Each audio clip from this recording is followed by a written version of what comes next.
Hi guys, kwentuhan na muna tayo. Now, habang nagbabrowse ako ng email ko last month, no, may napansin akong isang kakaibang email.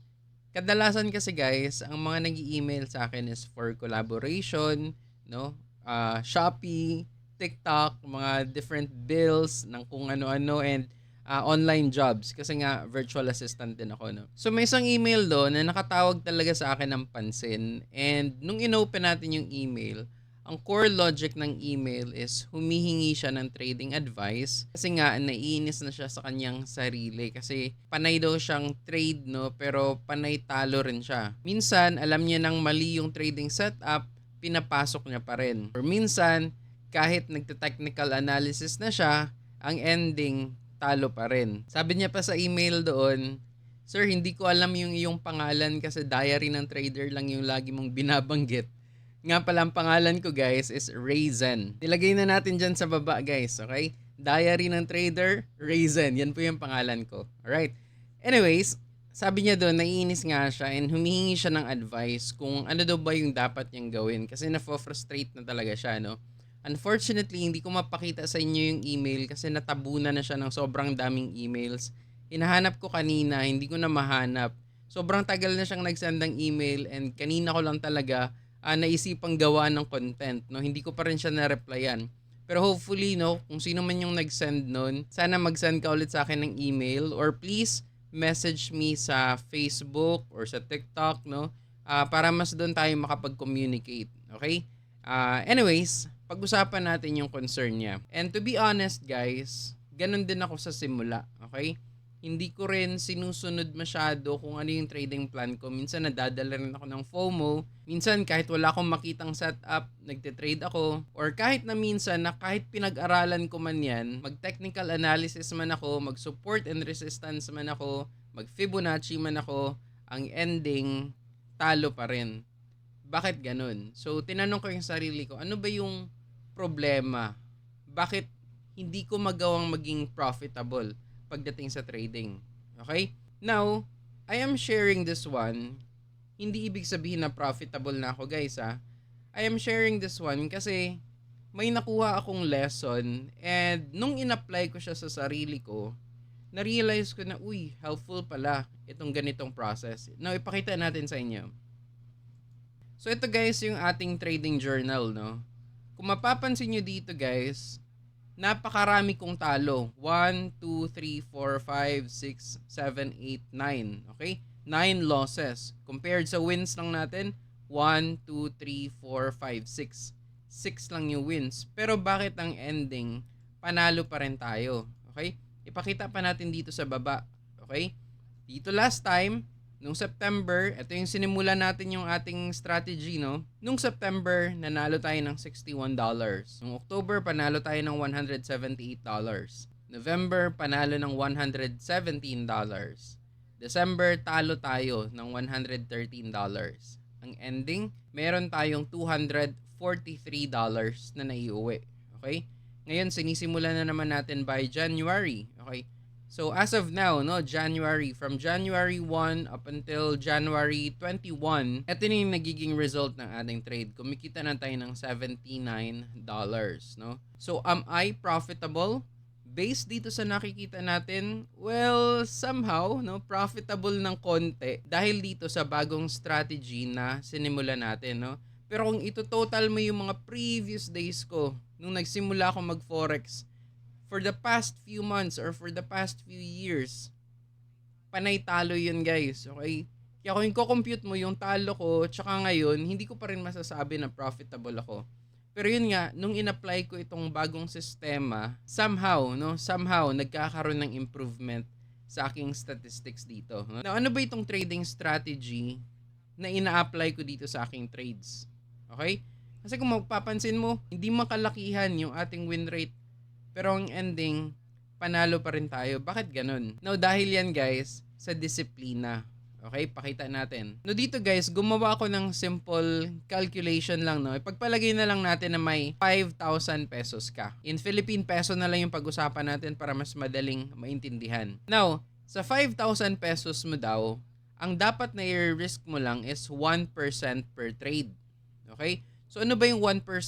ng 5,000 pesos. 5 pesos lang. Okay? Tapos yung profit mo daw, ang profit na ita-target mo is dapat doble yung laki sa risk mo. Okay? So, pwede nating sabihin 2:1 risk-reward ratio. Or pwede mo nga rin palakihin 3:1 risk-reward ratio. As long as mas malaki dapat yung profit mo sa i-risk mo. Gets ba?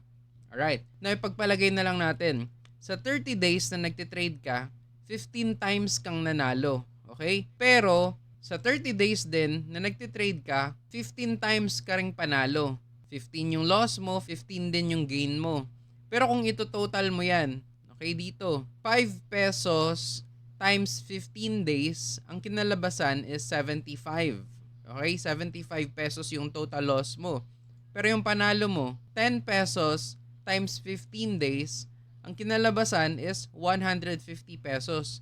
No, kung susumahin, kumita ka pa rin ng 75 pesos. Next example, nag-trade ka. 10 araw kang talo and 10 araw ka ring panalo. Okay? Ang result, makikitain ka pa rin na 50 pesos. Okay? Dito naman, 20 days kang talo. Okay? Dito naman, 10 araw ka lang na nanalo. Okay? Kung i-compute mo yan, kahit mas maraming araw kang natalo, okay, compared sa panalo mo, pero tingnan nyo guys kung ano yung naging result, no? 0. Ibig sabihin, hindi ka natalo. Kahit napakarami mong araw na natalo ka. Move pa natin. 10 araw kang natalo, 20 days kang panalo. As a result, of course, panalo ka ng 150 pesos, no? Ito naman, 8 days kang talo, 14 days kang panalo. Of course, panalo ka ng 100 pesos. Ito naman, 11 days kang talo, 11 days kang panalo, kikita ka pa rin ng 55 pesos. Ito naman, 13 days kang talo. Ang dami, no? Pero 9 days kang panalo. Ibig sabihin, kikita ka pa rin ng 25 pesos kahit napakarami mong araw na talo. Ito naman, 15 days kang talo. Ito naman, 7 days lang yung panalo mo. Of course, talo ka talaga, no?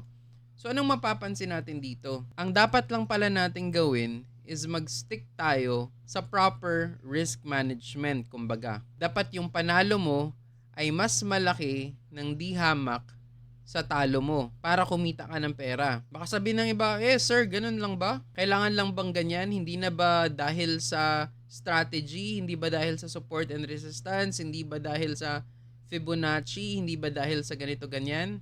Well, of course, nakakapagbigay yun ng edge kung may alam ka pagdating sa trading. Okay? Pero ang tanong ko sa inyo guys, ilang beses ka na bang nag-trade ng support and resistance? Ilang beses ka nang nag-trade ng Fibonacci? Ilang beses ka nang nag-trade ng trend lines? Ilang beses ka nang nag-trade ng fair value gap? And sa mga times na yun, bilangin mo sa sarili mo, mas marami ba yung panalo mo or mas marami ba yung talo mo? Sa akin, in reality nung ina-apply ko yung mga ganong logic, yung panay pa yung stress ko sa paghahanap ng proper setup, yung panay technical analysis pa ako, to be honest, mas marami pa rin yung talo ko. And ang worst part, hindi ko pa alam itong risk-reward ratio na ito. Kaya ang nangyari, marami na nga ang talo ko, wala pang proper risk management, mas lumaki ng lumaki yung talo ko. In the end kasi guys, kahit marami tayong alam na trading setup, kahit marami tayong alam na trading strategies, ang trading pa rin kasi is walang nakakasigurado Hindi mo alam kung magwo-work ba yung setup na ginawa mo. Hindi mo alam kung tama ba yung technical analysis na ginawa mo. So, para tanggalin na lang yung stress natin sa life, para less problem na lang yung isipin natin, gawin na lang nating simple yung trading. Stick ka lang sa risk-reward ratio na meron ka. Okay?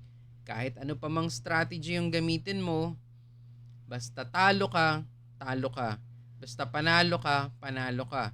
Basta ang siguraduhin mo lang na yung panalo mo dapat ay 2 times bigger sa talo mo. Kesa naman magpa-stress ka pa sa support and resistance, sa RSI, sa moving averages, no?